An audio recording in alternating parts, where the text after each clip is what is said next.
नमस्कार, capital TV देख रहे हैं आप। मैं हूं आपके साथ सोनाली। महान दल ने समाजवादी पार्टी पर आरोप लगाते हुए उससे रिश्ता क्या तोड़ा। अखिलेश यादव ने महान दल के अध्यक्ष केशव देव मौर्य को पैदल कर दिया और उनसे गाड़ी तक छीन ली। क्या है पूरा माजरा, जानने के लिए देखिए हमारी ये रिपोर्ट।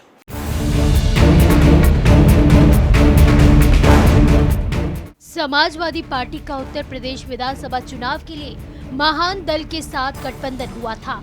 विधानसभा चुनाव में समाजवादी पार्टी राज्य में 111 सीटों को जीतने में कामयाब रही, तो वहीं महान दल चुनावों में एक भी सीट नहीं जीत सका, जिसके बाद अब राज्य में सपा का महान दल के साथ गठबंधन टूट गया है और सपा अध्यक्ष अखिलेश यादव ने महान दल के अध्यक्ष केशव देव मौर्य को पैदल कर दिया है। असल में सपा अध्यक्ष अखिलेश यादव ने केशव देव मौर्य को फॉर्च्यूनर कार गिफ्ट की थी, जिसे गठबंधन टूटने के बाद वापस ले लिया गया है। दरअसल राज्यसभा और विधान परिषद चुनाव में हिस्सा नहीं मिलने के कारण मौर्य ने बुधवार को सपा से गठबंधन तोड़ने का ऐलान कर दिया था।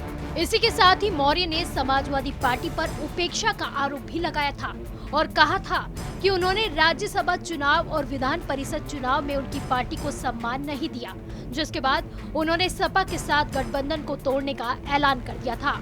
गौरतलब है कि महान दल को विधानसभा चुनाव में सपा ने सिर्फ 2 सीटें दी थी और इन 2 सीटों पर केशव देव मौर्य की पत्नी और बेटे ने समाजवादी पार्टी के चुनाव चिन्ह पर चुनाव लड़ा था, लेकिन दोनों ही चुनाव जीतने में नाकाम रहे, जिसके बाद केशव देव मौर्य चाहते थे कि सपा उनके बेटे या पत्नी को विधान परिषद में भेजे, लेकिन सपा ने बीजेपी से आए स्वामी प्रसाद मौर्य को एमएलसी बनाया, जिसके बाद महान दल सपा से नाराज चल रही थी। राज्य विधानसभा चुनाव के दौरान समाजवादी पार्टी के मुखिया अखिलेश यादव ने केशव देव मौर्य की जमकर तारीफ भी की थी और खुद को अर्जुन तो उन्हें कृष्ण भी बताया था।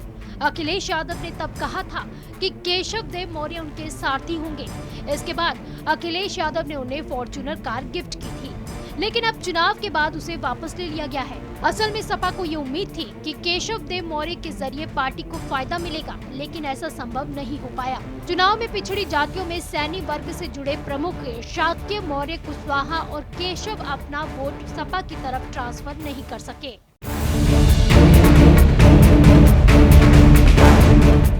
सपा के गठबंधन के दूसरे सहयोगी सुबसपा के अध्यक्ष ओपी राजभर भी सपा नेतृत्व से नाराज बताए जा रहे हैं। हालांकि राजभर खुलकर कुछ नहीं बोल रहे हैं, लेकिन कहा जा रहा है कि वो नाराज हैं और अक्सर सपा प्रमुख पर तंज कर रहे हैं। ऐसे में अब देखने वाली बात यह होगी कि आखिर आगे इस मामले में महान दल की तरफ से अब क्या कुछ कदम उठाए जाते हैं। इस रिपोर्ट में मेरे साथ इतना ही। उत्तर प्रदेश की तमाम खबरों के लिए देखते रहिए कैपिटल टीवी। नमस्कार।